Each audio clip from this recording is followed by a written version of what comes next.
اعوذ باللہ من الشیطان الرجیم بسم اللہ الرحمن الرحیم درود و سلام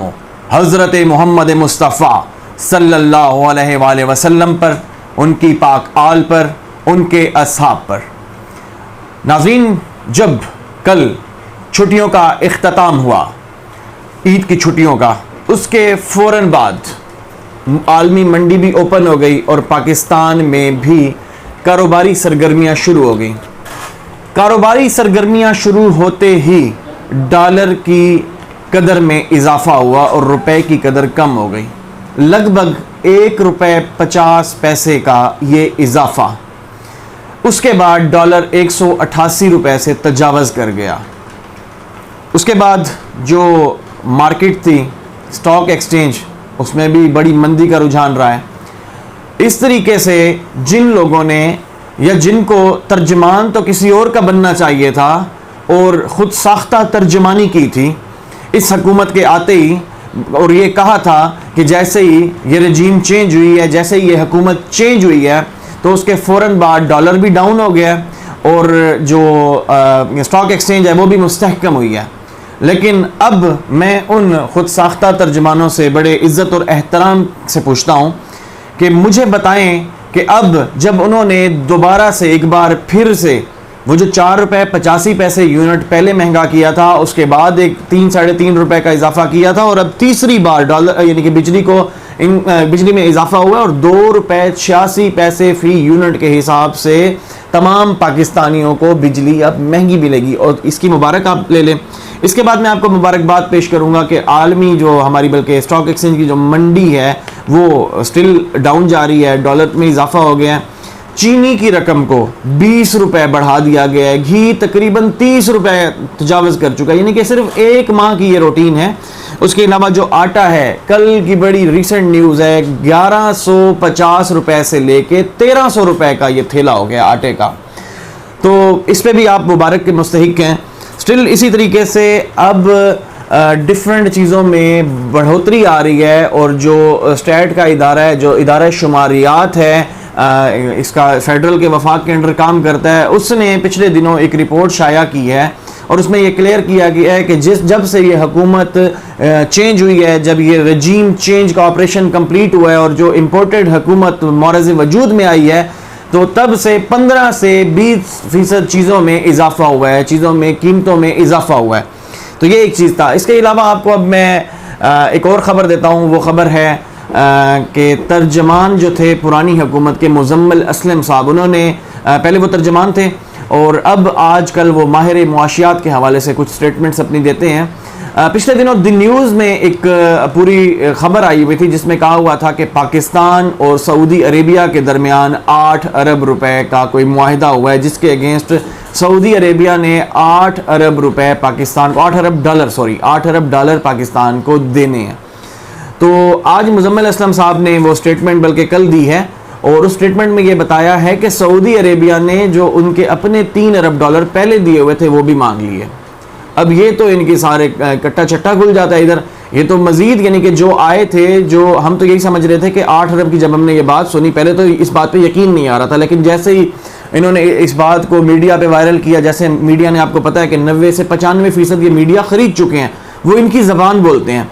تو انہوں نے جب یہ بات کی کہ 8 ارب ڈالر کی، تو ہم لوگوں کو پہلے یقین آ ہی نہیں رہا تھا۔ بڑے دوستوں سے باتیں ہوئی کہ اس حوالے سے گیا، تو دوست بھی کہہ رہے تھے کہ شاید ہو سکتا ہے کہ یار ہو گیا ہو، کیونکہ انٹرنیشنل بھکاری ہیں اور تجربہ کار بھکاری ہیں، کسی بھی کہیں بھی جا کے مانگ لیں، صرف نام بدنام کیا ہوا تھا کہ کشکول ہے، کسی اور کے پاس کشکول ہے، کوئی اور بھکاری ہے، لیکن خود ماشاءاللہ سے بڑے تجربہ کار بھکاری ہیں۔ تو یہ چیز کسی حد تک ہم ایڈمٹ کر بھی رہے تھے کہ ہو سکتا ہے ان کو مل گیا ہو، لیکن اب مزمل اسلم صاحب نے کہا ہے کہ میفتح اسماعیل روزانہ کی بیسس پہ سٹیٹمنٹس دے رہے ہیں، اور یہ انہوں نے بتایا ہے کہ وہ پچھلے 3 ارب ڈالر جو انہوں نے دیے ہوئے تھے وہ بھی مانگ رہے ہیں۔ اگر اس طریقے سے کوئی کام ہو گیا تو آپ یقین کیجئے کہ جو ڈالر ہے جو ابھی 188 یا 190 کی لائن میں ہے، وہ 200 کراس کر جائے گا۔ مزید یہ ہے کہ یہ حکومت پہ یعنی کہ حکومت جو ہے پیٹرول بم گرانے کے لیے بالکل ریڈی ٹھہری ہے، ایسے ماحول کو بنایا جا رہا ہے۔ وہی جو کل کو یہی کہتے تھے کہ خان صاحب نے پیٹرول مہنگا کیا ہوا ہے، جو رٹے لگا رکھے تھے جنہوں نے مہنگائی کے حوالے سے، انہیں انٹرنیشنل مہنگائی نظر ہی نہیں آ رہی تھی. لیکن اب وہی سستے دانشور، جو بھکاری دانشور ہیں، جو بھکاریوں کے ایجنڈے کو فروغ دیتے ہیں، اب ان بھکاریوں نے اس ایجنڈے کو سنبھال لیا ہے کہ اب وہ چاہتے ہیں کسی بھی طریقے مفتاح اسماعیل صاحب یا جو امپورٹڈ حکومت ہے، یہ جو رجیم چینج کے بعد آئی ہے، جو سامراج کے کہنے پہ آئی ہے، اس کی ایما پر آئی ہے، اس کے پیسے، اس کی فنڈنگ پہ آئی ہے، تو ان کی محنتوں اور کوششوں سے آئی ہے. باقی کوششیں تو پاکستان کے میر جعفر، میر صادق نے اور جو بھی لوگ اس میں شامل تھے تو ان لوگوں نے کی ہے. تو اس کے اگینسٹ جو حکومت آئی ہے، اس کا یہ کہنا تھا سب سے پہلے کہ یہ جب آئیں گے، برسر اقتدار آئیں گے، یہ ایک آپ کو پتہ ہے مہنگائی مارچ کے تھرو آئے گئے، جس میں وہ بلاول صاحب بھی تھے، مریم باجی بھی تھیں، اور پی ڈی ایم نے بھی بہت سارے وہ کیے کہ ناگزیر ہو گیا جی، پاکستان میں بڑی مہنگائی ہو گئی ہے. اب یہ سستے دانشور ان کو پروٹیکٹ کر رہے ہیں، بلکہ اب مہنگائی کی انٹرنیشنل مہنگائی کی مثالیں دے رہے ہیں. اس میں آپ کو بتاتا ہوں کہ جب یہ آ رہے تھے تو یہ کہتے تھے کہ ہم بجلی جو ہے وہ 12 روپے فی یونٹ دیں گے، جو کہ اب 30 روپے کے لگ بھگ پہنچی ہوئی ہے. انہوں نے کہا تھا کہ پیٹرول ہم 100 روپے لیٹر دیں گے. 70 اور 75 روپے کی سٹیٹمنٹس تو میں خود آپ کو دکھا سکتا ہوں اس ویڈیو کے کلپ کے بعد، آپ کو میں ڈسکرپشن میں چھوڑ دوں گا وہ لنکس، آپ دیکھ لیجئے گا. شاہد خاقان عباسی اور جو مفتاح اسماعیل ہیں وہ بتا رہے تھے. اس کے علاوہ انہوں نے کہا تھا جو ڈالر ہے وہ ہم 130 روپے پہ لے کے آ جائیں گے، جو مسلسل پرواز کرتا جا رہا ہے. میری ایک ریکویسٹ یہ بھی ہے کہ جنہوں نے خود ساختہ ترجمانی کی تھی اس گورنمنٹ کی، وہ آ کے اب وہ پراپر ترجمان بنیں اور ان کے اب مذمت بھی کریں. یہ جو مہنگائی کرتے آ رہے ہیں، جس مہنگائی کے بدلے میں، یعنی کہ جس رجیم چینج کے بدلے میں انہوں نے مہنگائی کی ہے، اب وہ آ کے ان کے اگینسٹ وہ ترجمانی کریں اور باقاعدہ طور پہ ترجمانی کریں. اور اس کے بعد میں آپ کو بتاؤں گا، پاکستانی عوام نے یہ قطعی طور پہ نہیں بھولنا کہ یہ حکومت صرف اور صرف مہنگائی ختم کرنے کے لیے آئی تھی. اور یہ تمام چیزیں جن کی میں نے آپ کو، یہ بڑی چیدہ چیزیں ہیں، یہ روز مرہ کی چیزیں ہیں اور یہ ہر بندے کے استعمال میں آتی ہیں. جیسا کہ میں نے آپ کو بجلی کے بارے میں بتایا، آپ کو چینی، گھی، آٹے کے بارے میں بتایا، اور یہ پیٹرول، ڈیزل، یہ تمام چیزیں. حکومت، میں آپ کو پہلے بھی بتا چکا ہوں، حکومت اس وقت مکمل طور پہ تیار ہے پیٹرول بم گرانے پہ، ڈیزل بم گرانے پہ عوام کے اوپر. بس وہ ایک مناسب وقت دیکھ رہے ہیں. یہ ان کے لیے بڑی مشکل تھا. مجھے خود سمجھ نہیں آتی کہ جو چیز پہلے عمران خان صاحب یا ان کی ٹیم کہا کرتی تھی، اب یہ اس کو خود پروٹیکٹ کر رہے ہیں. اس کے علاوہ کچھ چیزیں میں نے یہ دیکھی ہیں کہ مفتاح اسماعیل صاحب نے پچھلے دنوں کہا تھا کہ اسٹیٹ بینک کو انہوں نے بیچ دیا ہے، اسٹیٹ بینک کو انہوں نے بالکل ختم کر دیا ہے، اس کی خود مختاری پہ قدغن لگائی ہے. یہ جب یہ حکومت میں تھے، آج سے کچھ ٹائم پہلے کی بات ہے. اب وہی مفتاح اسماعیل اس بات کی تعریف کر رہے ہیں، معترف ہیں کہ وہ کہتے ہیں کہ یہ جو اسٹیٹ بینک ہے اس کی خود مختاری پہ آنچ نہیں آنے دیں گے، اور جن ٹرمز پہ ہمارے ان کے خان صاحب کی حکومت میں کام ہوا تھا، سیم اسی ٹرمز پہ وہ کام کر رہے ہیں.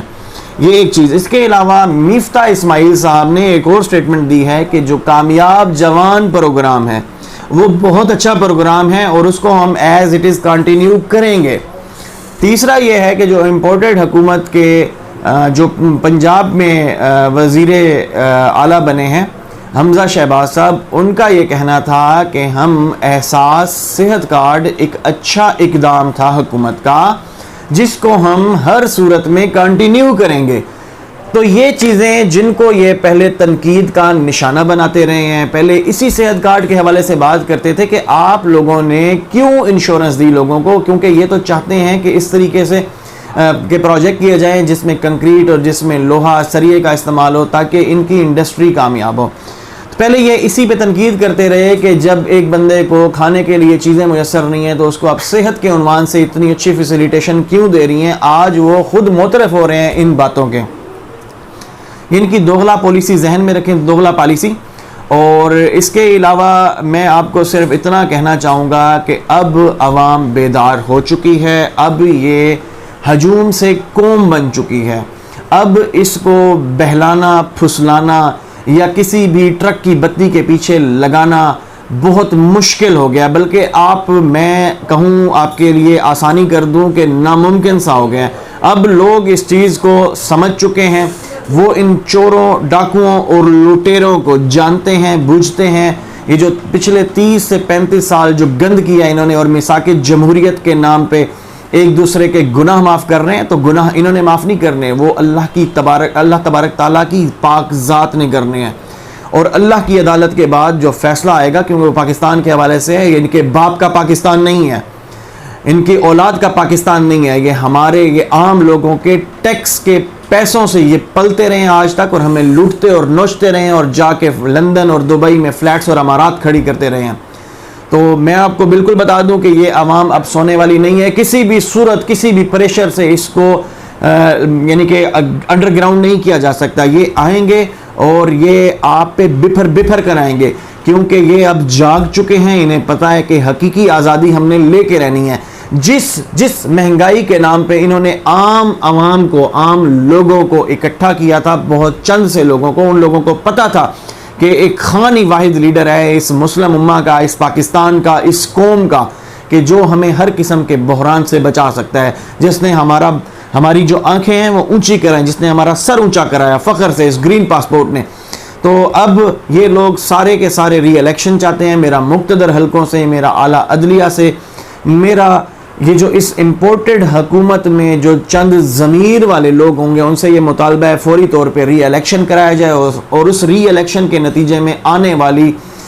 کسی بھی حکومت کو ہم تسلیم کریں گے، پورا پاکستان تسلیم کرے گا، عوام تسلیم کرے گی۔ شرط یہ ہے